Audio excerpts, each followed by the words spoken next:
All right, what's up everyone? Welcome to another episode of The Strength Classroom. Today I'm talking about how there's a difference between Nordic hamstring curls and glute ham raises. I'm not saying one's better than the other, but there are differences. Searching for greatness in a sea of the dying and shameless, a sea of the aimless. I don't wanna be one of the nameless. I'ma wake up with the mindset that one day I'm gonna make it, and I don't think So ever since Nordics became really popular, it seems like there's some people that's taken it too far and making it seem like that's the only hamstring exercise you'll need ever, which can't be further from the truth.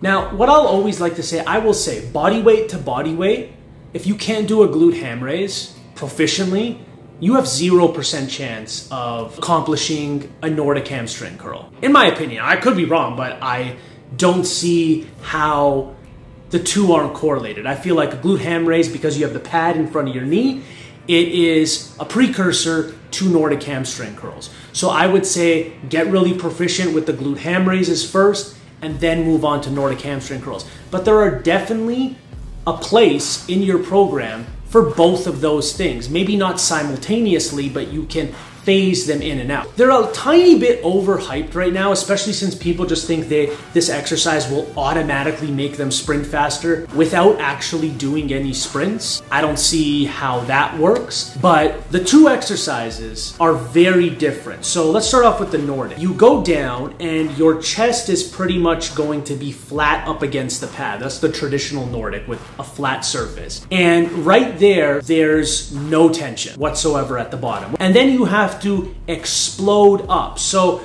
the first couple of inches, your hamstrings aren't working, but then it's like from 0 to 100. It's almost like a deadlift for your hamstring curls with knee flexion, if that makes any sense. So you're going from 0 to 100, even though I can't stand that phrase. But you're going from 0 to 100 and then to finish it. But you have to be very, very explosive. Anytime I've ever seen anyone do Nordics, no matter what type of athlete they are, they're never doing them slow. They're always doing them explosive, which once again, that can be a good or bad thing. But the main drawback I see with Nordics, and it's the only drawback, mind you, is that there's really no tension when you're at the bottom of the movement, which is where a lot of injuries from sprinting come from when you're at full length of the hamstring. So there's just a tiny gap in the exercise. And that's where glute ham raises can come in and fill that gap. So you can remain under tension on a glute ham raise when you are at full length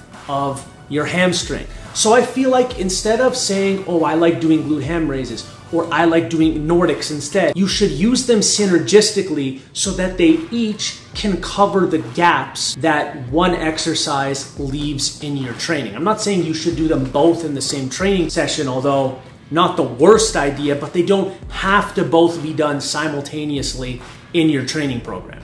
So I used to really shit on seated leg curls, but that's the only leg curl variation that I like. Even though I don't have a seated leg curl in my gym, but anytime I have to work out in a public gym, that's the only really leg curl or leg machine in general that I fully like because of the tension at the end of the range of motion. So like I said, neither of these are a bad exercise at all, but they each have weaknesses, but I feel like they go together very, very well. So use them together synergistically to make sure you're not weakening the end of the range of motion, but then again, you're getting more peak tension with the Nordic curl.